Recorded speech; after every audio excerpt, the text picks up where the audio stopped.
Chères sœurs et chers frères en Christ, que l'Éternel vous bénisse abondamment pendant que vous suivez ce message au nom puissant et glorieux du Seigneur Jésus-Christ. Nous rentrons aujourd'hui dans le troisième chapitre de la série des enseignements consacrés à l'Esprit Saint. Dans le chapitre précédent, nous nous sommes intéressés au baptême du Saint-Esprit. Nous avons vu ce qu'est le baptême du Saint-Esprit. Nous avons vu pourquoi nous avons besoin du baptême du Saint-Esprit et comment recevoir le baptême du Saint-Esprit.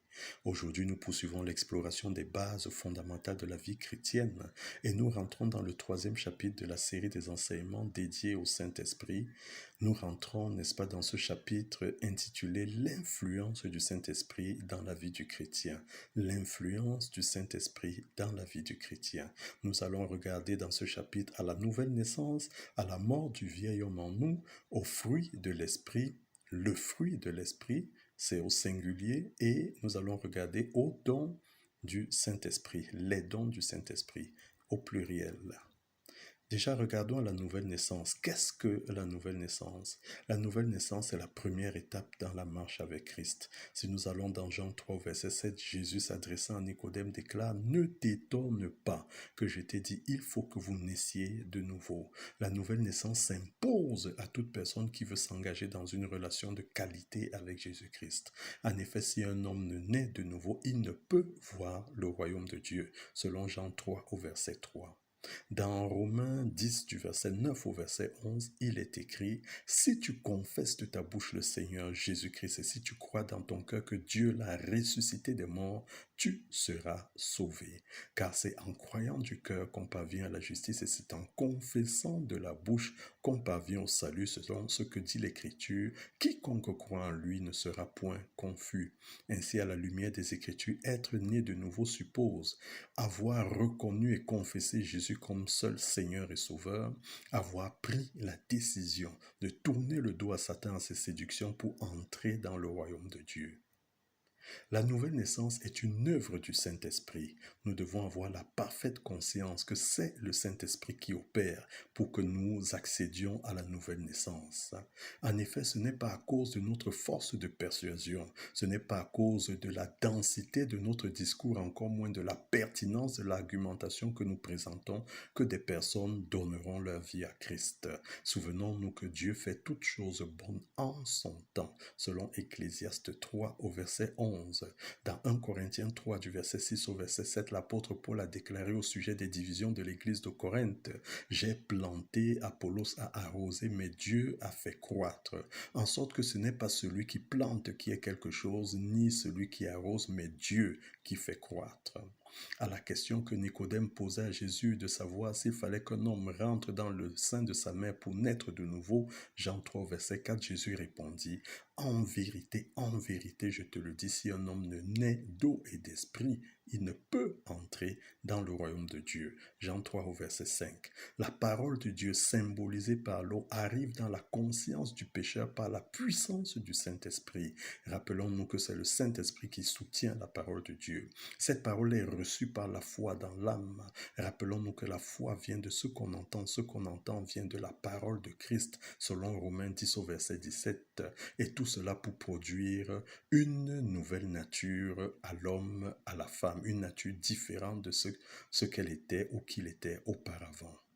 La réception de la parole de Dieu peut résulter d'une prédication à l'occasion d'un office religieux, par exemple, de la lecture d'un livre ou d'une vidéo qu'on a visionnée, d'une conversation qu'on a eue, ou alors de quelque autre moyen utilisé par l'Éternel pour donner à la parole un accès à l'âme. Rappelons-nous que Dieu parle tantôt d'une manière, tantôt d'une autre, selon Job 33, verset 14. Ainsi, c'est bien par la puissance de l'Esprit Saint que le chrétien accède à la nouvelle naissance. Regardons donc maintenant à cette confession, à cette déclaration que nous faisons pour, n'est-ce pas, devenir enfant de Dieu.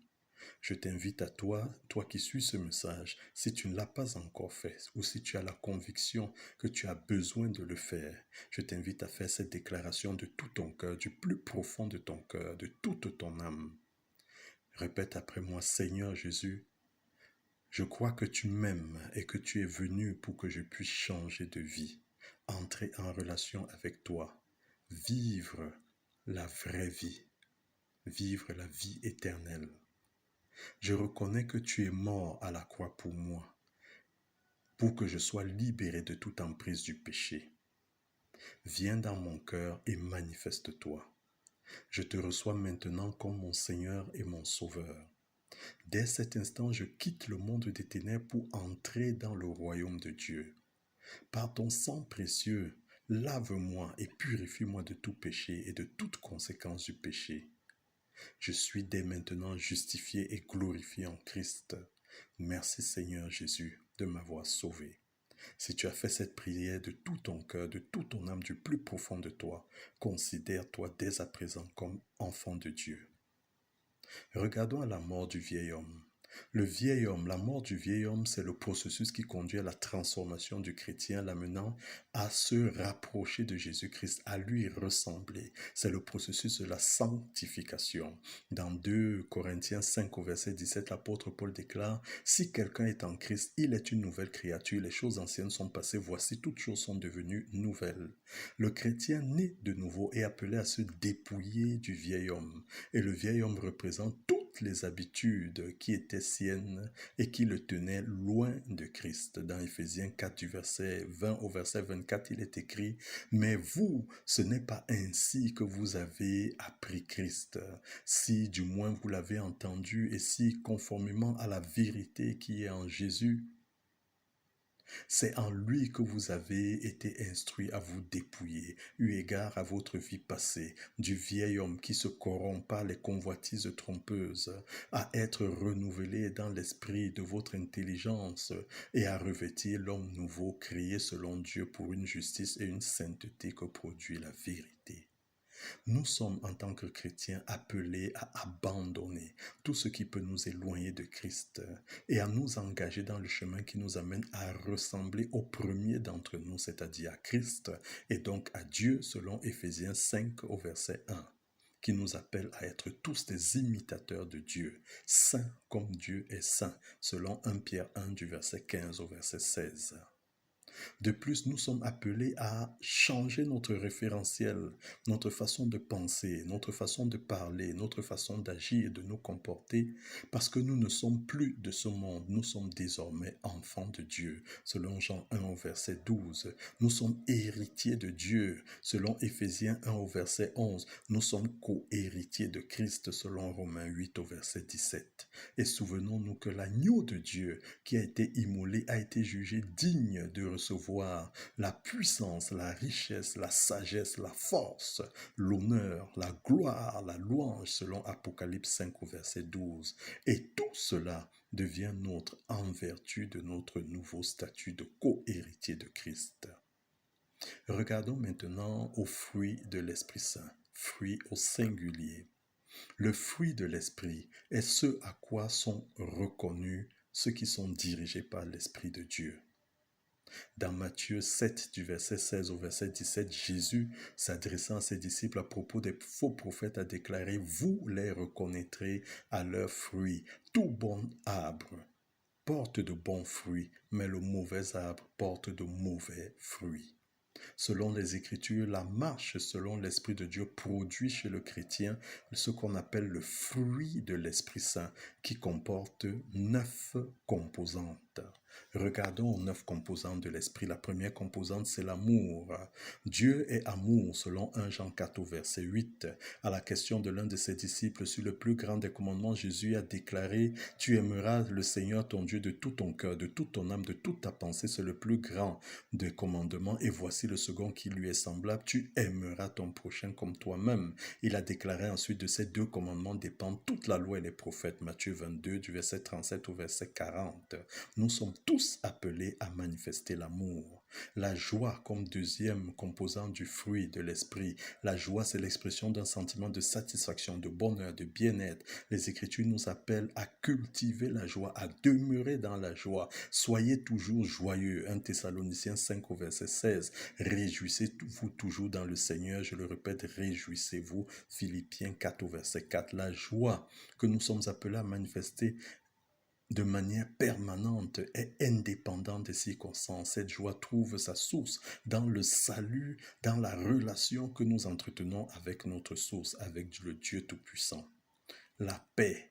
Dieu est un Dieu de paix, selon Romains 15 au verset 33. Jésus s'adressant à ses disciples a déclaré, je vous laisse la paix.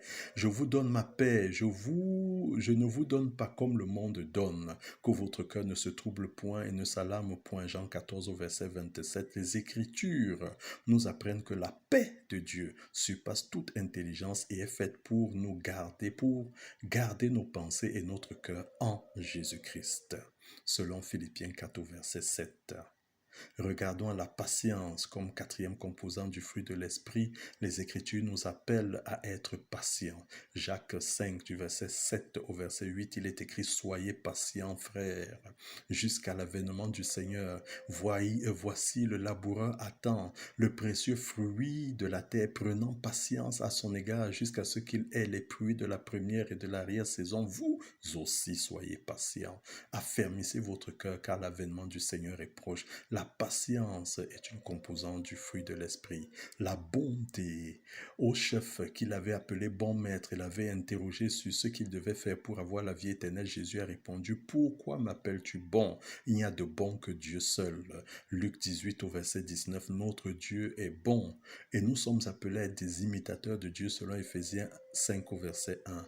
Ainsi, comme notre Dieu est bon, nous également, nous devons manifester la bonté, la bénignité. Elle est souvent définie comme étant la qualité d'une personne bienveillante, douce, indulgente, prompte à pardonner, à réconcilier les uns et les autres. Dans 2 Corinthiens 5 au verset 18, l'apôtre Paul nous rappelle que nous avons tous reçu le ministère de la réconciliation. Ainsi, la bénignité est une composante du fruit de l'esprit. La fidélité, c'est la nature de Dieu. Notre Dieu est fidèle. 1 Corinthiens 1 au verset 9, 2 Corinthiens 1 au verset 18. Le chrétien qui est conduit par l'esprit est fidèle à l'image de son Créateur. La douce, huitième composante du fruit de l'esprit, elle est définie comme étant la qualité de ce qui procure une sensation de bien-être, la qualité de ce qui est dépourvu de rigueur et de sévérité. Dans ce qui a été appelé le sermon des béatitudes, Jésus a déclaré « Heureux les débonnaires, ils hériteront de la terre ». Matthieu 5,5. La douceur est une composante du fruit de l'esprit. La tempérance se rapporte à la modération des plaisirs, à la sobriété. C'est une vertu que les Écritures présentent comme étant indispensable à celui ou à celle qui veut servir Dieu de manière acceptable. 1 Timothée 3, verset 3 et verset 8, et puis Tite, chapitre 1 au verset 7. La marche selon l'Esprit produit la tempérance. Regardons maintenant aux dons de l'Esprit Saint.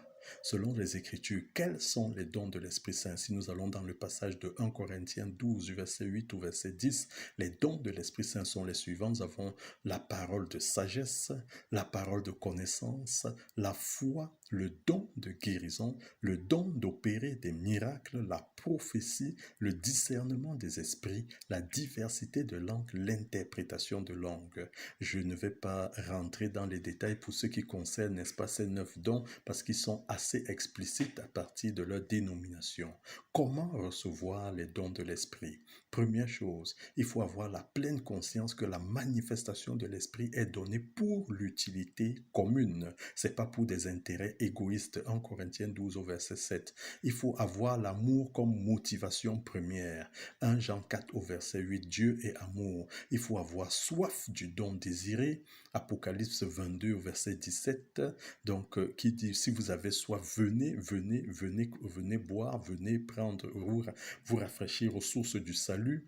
Il faut demander à Dieu dans la prière. Luc 11 au verset 13, la parole de Dieu déclare aussi méchants que nous sommes. Nous savons donner de bonnes choses à nos enfants. À combien plus forte raison notre Père dans les cieux donnera-t-il le Saint-Esprit à ceux qui le lui demandent? Et puis en dernier, il faut recevoir le don désiré par la foi, parce que c'est par la foi que nous le recevons. Ce que nous demandons, nous le recevons par la foi, et en recevant par la foi, nous le voyons s'accomplir.